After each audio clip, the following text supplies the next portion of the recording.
Hello YouTube. Just got back from PAX South where I was able to get some hands-on time with the Nintendo Switch. So here are some of my impressions for you.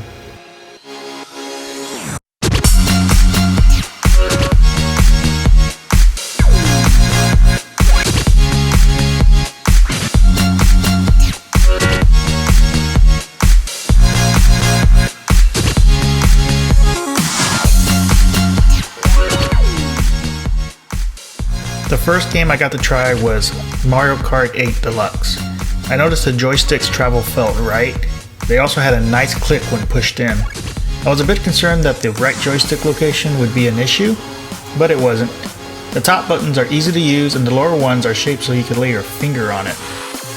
In this handheld mode, it had a good weight to it and the screen looked great. As for the game, I liked being able to hold a second item, and I felt like I was playing it on the Wii U using a Pro Controller. Also, I felt the Rumble HD doing its thing at the start of the race. It felt like an engine revving up instead of just a singular vibration.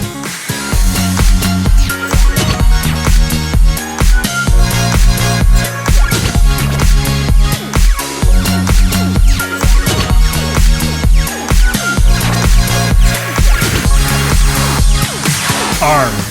Playing ARMS was a bit of a learning curve for me. I figured it would be like Wii Boxing, where you could just flick your wrist and it would register.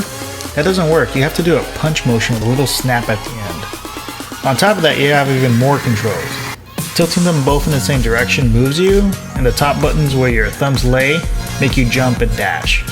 Blocking worked by putting both thumbs together in an upside down V shape. Throwing both arms out simultaneously, you could do a grab move. By the end of the demo, I felt the controls were quite good, and I was getting better at it.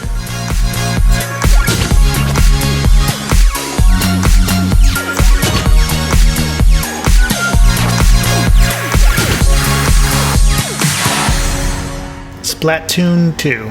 I played a 4 vs 4 turf war battle in handheld mode. The gyro aiming worked very well combined with the right stick. One thing that stuck out to me was that I was able to hear the speakers pretty well even through the noise that was surrounding me. So those front firing speakers seemed to be well placed. As for the game, it ran smooth, the character models looked better, and the dual ink guns with the dodge move was a lot of fun to use.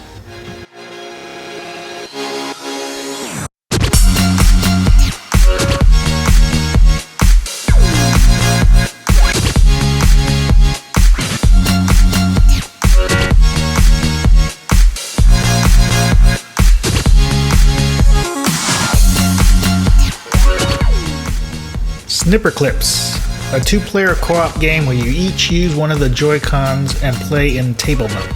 Using the controller sideways felt good. The only thing that was unusual was the shoulder buttons. They felt sunken in and had a very little travel when pressed. Using the added wristbands does add back the travel though, as I found out playing 1-2 Switch. As for the game itself, I really did enjoy the puzzles. I liked the way you had to work as a team to figure these things out.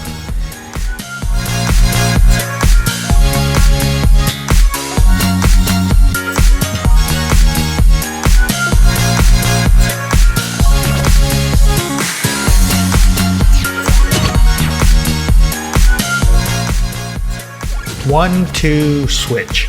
I got to try quick draw, ball count, and milk. These were interesting mini games that showed new ways to play using the Joy-Cons. So if you want a party game, this game's for you. Zelda, Breath of the Wild. Now I had an absolute blast with the hands-on time. This is also when I got to try out the Pro Controller for the first time. The buttons are quite large and they press in nicely. The D-pad though is very tight with little travel. The first thing I noticed was the jump button, Link Jump, and it was neat because you could combine like a jump with an attack. I was also able to find some bows and arrows, but when I would aim the bow, the gyro on the controller was a little shaky, but not like game break shaky. I think it was designed this way because of the bow's low level. Overall, the game ran mostly smooth, but I did notice slowdown at this one location with a lot of tall grass. Rumble HD was also not present in the demo. 20 minutes was all the time I had, and it went by fast. So there you have it, my impressions of the Nintendo Switch from the PAX South Expo. Thanks for watching.